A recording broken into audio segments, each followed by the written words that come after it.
Kana mombe, guys, kana mombe dzava kutiza munhu achitamba so. Kutiza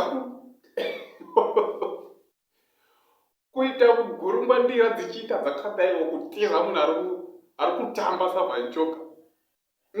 Vane vakaipa guys. Ko isusu vanhu manje tikatadza kuti zvava vanhuwo zvava varye sadza.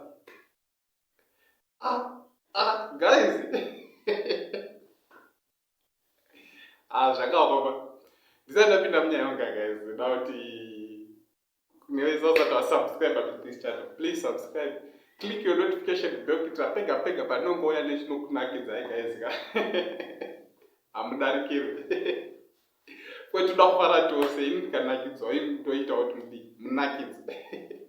Nezvandenda tsvaka ndauya nazvo pano. Mukutenderera mukati umu.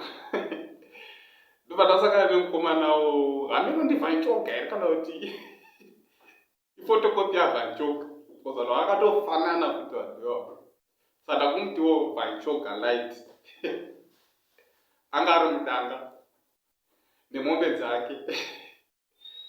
Ndobva masikiri daki aya achivhanchoka aya, mombe dzatiza kutiza kutounganira ukoko bonde. Saka chandauya nacho guys, ndakisirai kavidhio kachona.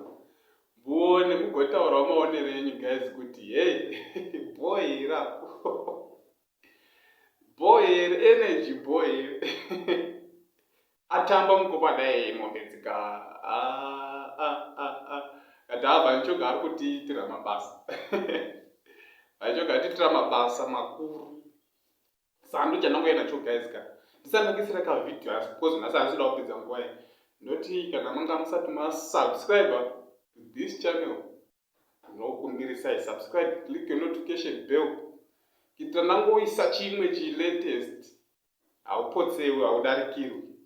Saka thank you guys, enjoy. Ifu za mombe handiri nonowa kunge bendembe, saka inini ndarama nichivo